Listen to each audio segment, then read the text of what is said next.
Good morning, students.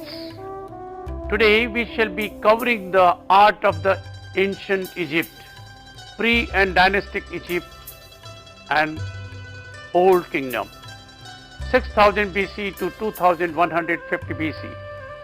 By the end of this chapter, you will acquaint yourself with the significance of Egyptian art and architecture in the said period. Understand in detail about the circumstances that led to the production of the art. Appreciate the art and architecture of the empire in the said period. We shall also discuss the following: the dynastic Egypt, Old Kingdom circa 2650 to 2150 BC, dynasties 3 to 6, mummification, sculptures and pictorial relief in tombs. Let me show you the timeline of the Egyptian history again. We are dealing with the two periods in this chapter. Let us first talk about the dynastic period in Egypt. Pre-dynastic period in Egypt is between the early Neolithic and the beginning of pharaonic monarchy, starting with King Narmer. During this time, Egyptians created a written language and an institutional religion. The agricultural civilization settled along the fertile lands and soils of the Niles, Kemet or Black Lands, when North Africa was becoming dry and desert-ridden. The early pre-dynastic phase, otherwise known as Badrian phase, named after its region Al-Badari and the Hammamiyya site in particular, is in Upper Egypt. The Lower Egypt Fayum was the first agricultural settlement in Egypt, along with Merimda Beni Salama. The old pre-dynastic is also known as the Naqada first phase because of the Naqada site found near the center of the huge band in the Nile north of Luxor.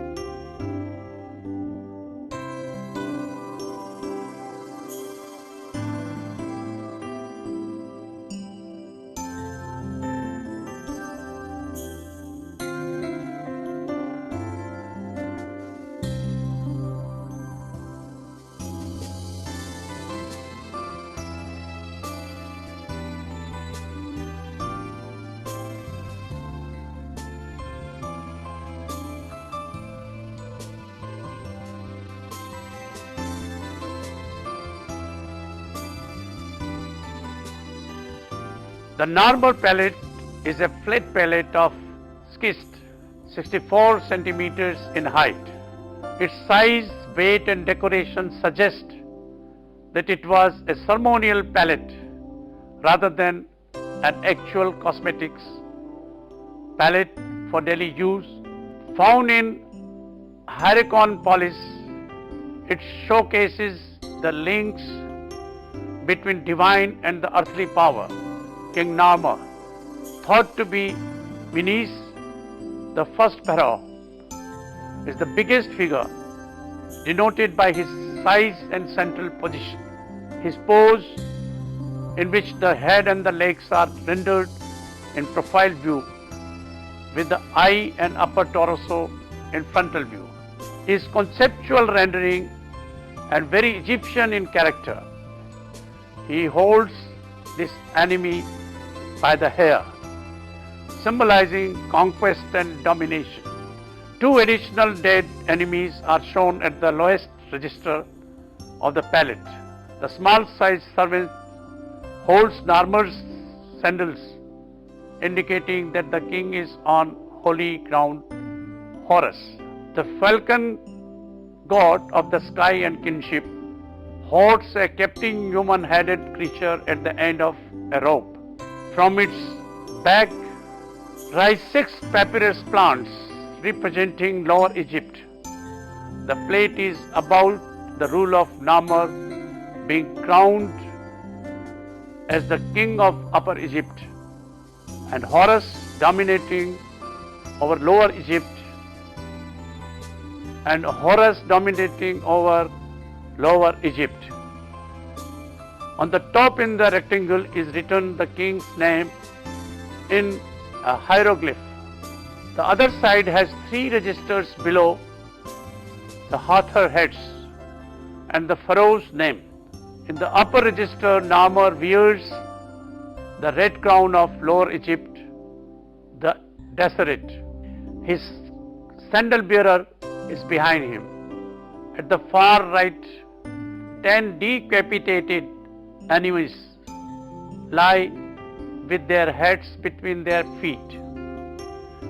These figures are meant to be read from above as a row of bodies lying side by side. Such shifting viewpoints are characteristic of Egyptian pictorial style. 2 felines, robbed by bearded men, occupy the central register.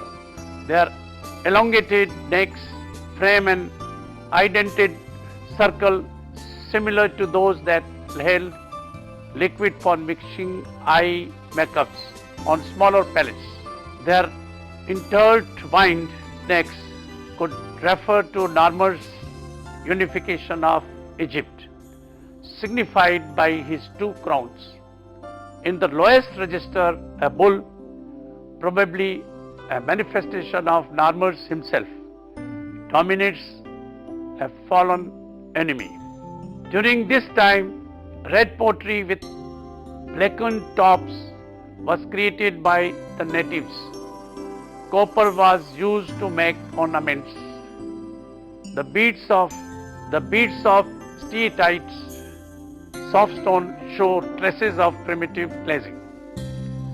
Shapes came with superior skill, while geometric design of white filled lines and simple representation of animals decorated the pottery.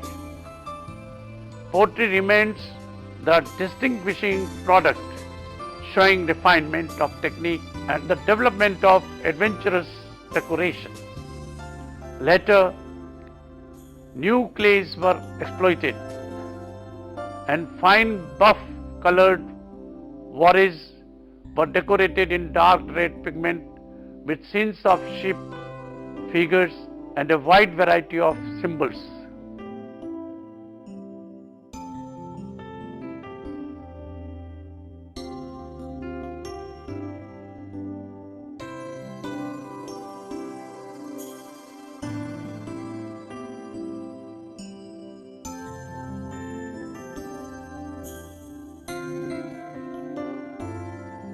The middle pre-dynastic period, known as the Gergian phase, named for Darb el-Gharja on the Nile on the east of Fayum in Lower Egypt.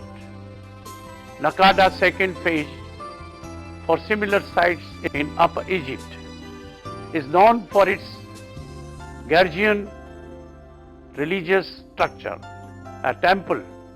The temple and the ceremonial complex served a site dedicated to of Horus, the patron god of Egypt for the next 3000 years. It may have well become the prototype for later Egyptian temple architecture. Found at Hierakonpolis, a vibrant, bustling city that already contained many of the cultural features that would later become dynastic Egyptian civilization. The temple had early examples of Egyptian tomb painting. Pottery during this time was often decorated with depiction of birds and animals as well as more abstracted symbols for gods. The tombs are often quite substantial. with several chambers built out of mud bricks. Birds and animals were carved as sculptures, sometimes human, female figurines were also made. Schist slate pallets, intended originally for the preparation of eye paint, and ivory knife handles were also made. Two-dimensional art, reading, drawing and painting were seen in Upper Egyptian rock drawings and in the painted tombs at the Hyrcanopolis, now lost. Scenes of animals, birds and hunting, the common subjects of rock drawings, were more finely executed in paint in the tomb, and additional themes probably of conquest presaged those found in dynastic art.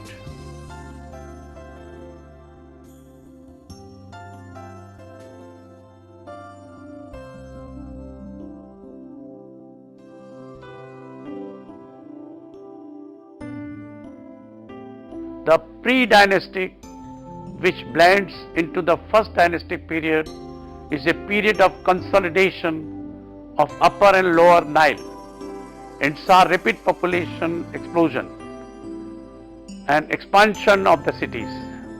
The dynastic period is known for its urbanization. Urbanization facilitated central control of the population by the state. The process of urbanization appears to have started earlier in societies with stronger hierarchical structure. Society was evolving beyond its mere agricultural needs and required specialized craftsmen, traders and other skilled personnel. The ruling elite needed these people not only to be close at hand but also to work and thus live together. We must now talk about the great city of Hyrcanopolis. It means Red Mount and was the religious and political capital of Upper Egypt at the end of the pre-dynastic period, circa 3200-3100 BC, and probably also during the early dynastic period, circa 3100 to 2686 BC. Let me talk about the features and the greatness of the city. The city of Hyrcanopolis has the oldest life-size human statue, a courtier or priest from the temple of Horus, circa 3000 BC. The earliest painted tomb, the only tomb of the pre-dynastic period with gained decoration along its plastered walls. It depicted a floating funerary cortege and scenes of power and dominion. Among them, one of the earliest scenes of smithing, later to be canonical pose of kings for the next 3000 years. The largest flint knives ever produced in Egypt, circa 3100 BC. The only large-scale metal statuary to come down to us from remote antiquity in Egypt. The over-life-size copper statue of King Papi of the 6th dynasty, circa 2200 BC, and perhaps the smaller statue of his son. The oldest freestanding structure in the world, circa 2700 BC, still preserved in places to its original 9-meter height. It is ceremonial enclosure of the king Khasekhem I, father of the first pyramid builder Djoser, and a great builder in his own right, who embellished his massive structure with the first known granite architectural elements carved in the formal and characteristic Egyptian style. The earliest preserved house in Egypt, circa 3600 BC, the house of a potter. It is preserved because the potter worked too close to where he lived and accidentally burned it down while firing a lot of pots. Egypt's earliest temple, circa 3400 BC, a large structure originally fronted by huge cedar timbers. It was to become the prototype for temple architecture for millennia to come. Egypt's first industrial breweries, circa 3600 BC. It is estimated that this brewery could produce over 300 gallons of beer a day. At the rate, it could supply a daily ration for over 200 people. And so far, only a small fraction of this quarter has been investigated. The secret to the greatness of Hierakonpolis may have been the early development of the distributive economy that later kept Egypt alive. The first mummies, circa 3600 BC, pre-dynastic burials in which the hands and head area have been padded with linen bundles and then wrapped in bandages, predating other examples by at least 400 years. The first stone-cut tomb, circa 3100 BC, a huge deep cutting into the underlying bedrock with a side chamber sealed with a portcullis stone, as would later be done in the pyramids. The earliest preserved royal palace, circa 2900 BC, while the funerary enclosure was a palace for eternity. This building, ornamented with the same niched brick pattern, is the only known example of an early palace of the living. One of the only known rock paintings in Egypt, north of the first cataract. This is the tomb painting at the Hierakonpolis. Let us now talk about the Old Kingdom, circa 2650 to 2150 BC. Dynasties 3rd to 6th, one of the most dynamic periods in the development of Egyptian art. Artists during this period learned to express their culture's worldview and created for the first time images and forms that remained for generations.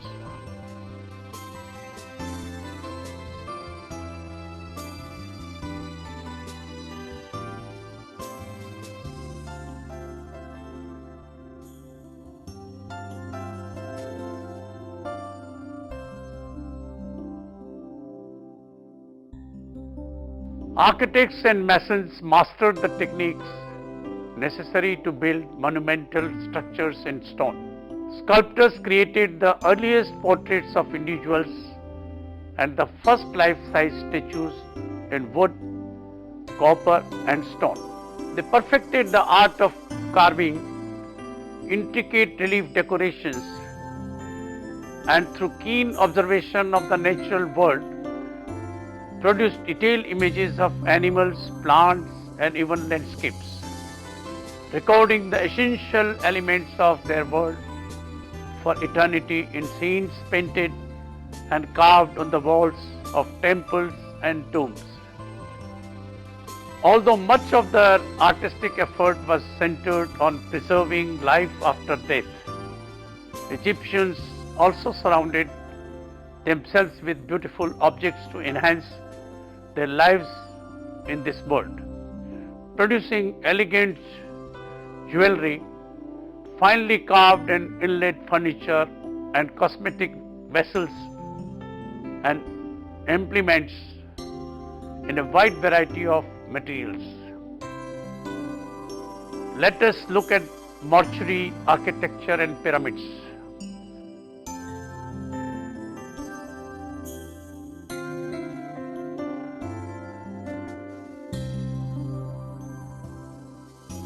One of the significant contributions, mortuary architecture in Egypt was highly developed and often grandiose. The tomb was a palace in which a corpse might be protected from and be provided with material objects to ensure continued existence after death. Part of the tomb might be decorated with scenes that would enable the individual to pursue magically an afterlife suitable and similar to his worldly existence. For a king, the expectations were quite different. For him, the tomb became the vehicle whereby he might achieve his exclusively destiny with the gods in a celestial afterlife.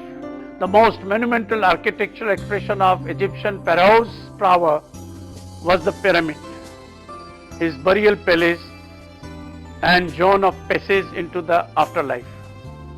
Pyramids were preceded by smaller mastabas, single-story trapezoidal structures made of mud brick and faced with cut stones. Mastab derives from the Arabic word bench. King Djoser's architect Imhotep constructed a colossal structure at Saqqara, 5 mastabs, 2630 to 2611 BC, of decreasing size, one on the top of the other, resulted in a step pyramid inside. A vertical shaft, some 90 feet long, led to the burial chamber. The exterior was faced with limestone, most of which has now disappeared. In the next development, pyramid was built in purely geometric type, in which 4 triangular sides slant inward from a square base so that the apexes of the triangles meet over the center of the square.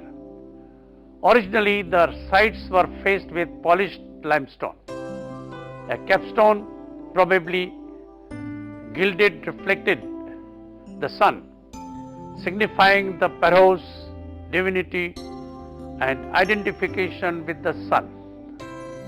Let us look at this visual to understand the gradual evolution of a pyramid from mastab. The most impressive pyramids were built for 3 old kingdoms, pharaohs of the 4th dynasty.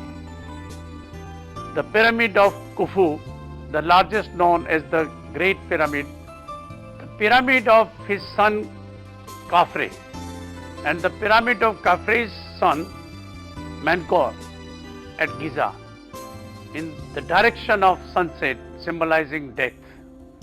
The burial chambers were constructed either in the rock under the pyramid or in the pyramid itself. There were also smaller chambers, possibly for the body of the queen, the organs of the deceased, and worldly goods for the journey of the afterlife. The chambers were connected by a maze of passages.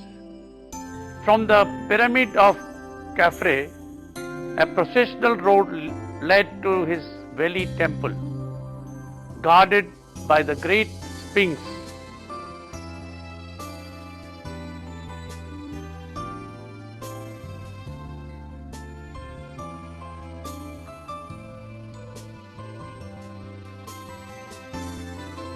Surrounding the Sphinx head is the trapezoidal pharaonic head cloth, the Nemes headdress, which fills up the open space above the shoulders and enhances the sculpture's monumentality.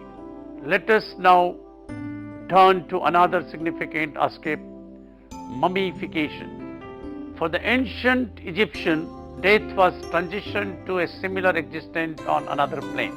To ensure a good afterlife, the deceased had to be physically preserved along with earthly possessions and other reminders of daily activities. Egyptians developed mummification techniques to ensure that the ka, soul or life force could live on in the body in the afterlife. By the time of the New Kingdom, the body was taken to a mortuary, a special structure used exclusively for embalming. Under the supervision of a priest, workers removed the brains, generally through the nose, and emptied the body cavity except for the heart through an incision in the left side. They then covered the body with dry natron, a naturally occurring salt, and placed it on a sloping surface to allow liquids to drain. The preservatives caused the skin to blacken, so workers often used paint and powdered makeup to restore some color, using the ochre for men and yellow ochre for a woman. They then packed the body cavity with clean linen soaked in various herbs and ointments provided by the family of the deceased. The major organs were wrapped in separate packets and stored in special containers called canopic jars to be placed in the tomb chamber. Workers next wound the trunk and each of the limbs separately with cloth strips before wrapping the whole body in additional layers of cloth to produce the familiar mummy shape. The workers often inserted charms and other smaller objects among the wrappings. Moving on to sculptures now. Egyptian sculptors were adept at creating lifelike three-dimensional figures that also express a feeling of strength and permanence consistent with the usually hard stones from which they were carved. Khafre sits in an erect, regal posture, both hands on his lap, his right fist clenched and his left hand lying flat above his knee. The standing lions carved on Khafre's throne are the king's guardians and images of regal power in their own right. Horus, who protects the back of Khafre's head, was the son of Isis, a mother goddess called the Pharaoh's throne. Both gods reinforce Khafre's divine right of kingship. The association of a ruler and his throne is reflected in modern uses when he refers to the seat of power. Let us look at some more sculptures.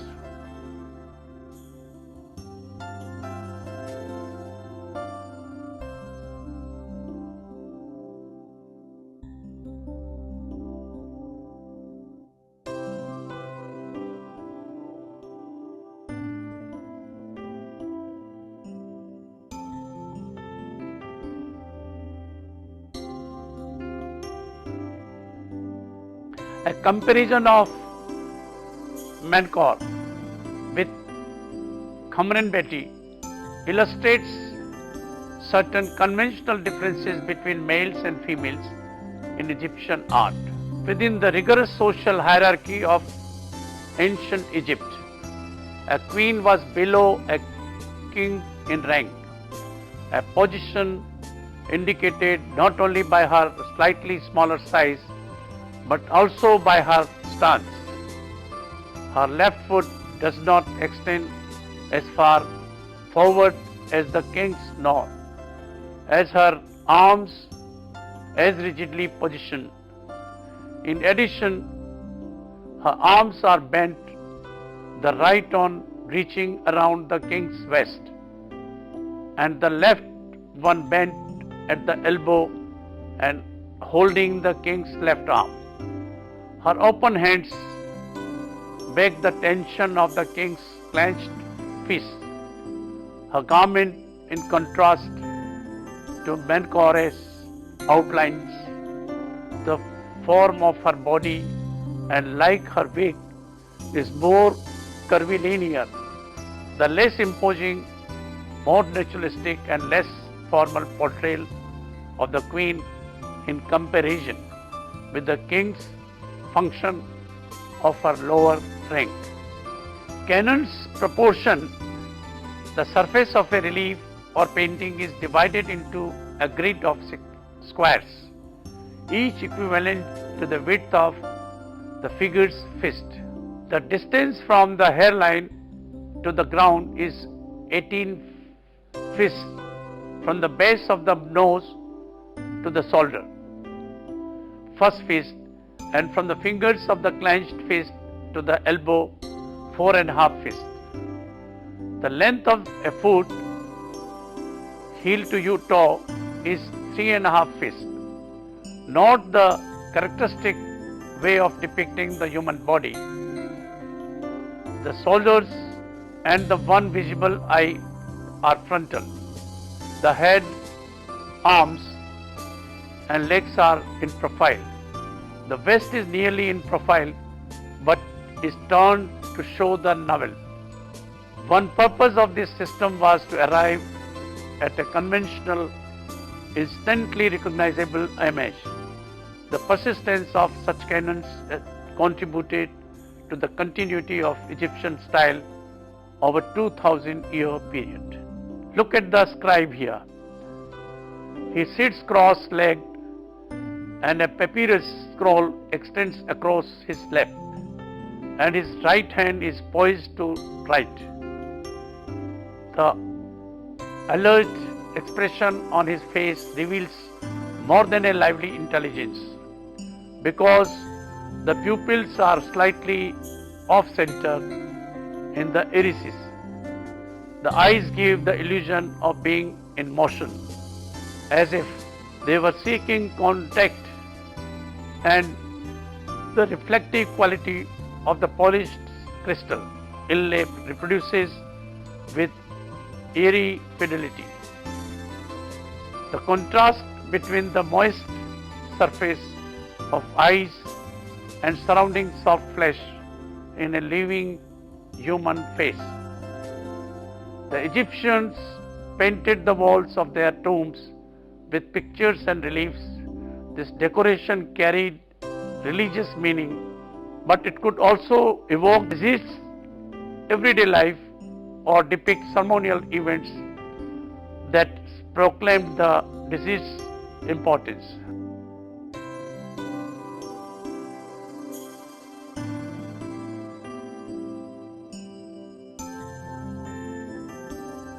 The river is conceived as if seen from above, rendered as a band of parallel wavy lines before the boats. The creatures in this river, however, fish, a crocodile, and hippopotami, are shown in profile for easy identification. A shallow boat carrying tide and is manned by skimming along the surface of the water are shown straight on the relation to viewer's vantage point, and the papyrus stalks that choke the marshy edges of the river are disciplined into a regular pattern of projecting, linear, parallel, vertical forms that highlight the contrastingly crisp and smooth contours of Ty's stylized body. At the top of the papyrus grove, however, this patterning relaxes while enthusiastic animals of prey, perhaps foxes, stalk birds among the leaves and flowers. The hierarchically scaled and sleekly stylized figure of Thai, rendered in conventional composite pose, looms all over. In a separate boat ahead him, the actual hunters, being the lesser rank and engaged in more strenuous activities, are rendered in a more lifelike and lively fashion than their master. They are captured at the charged moment of closing in on the hunted prey, spears positioned at the ready, legs extended for the critical lung forward.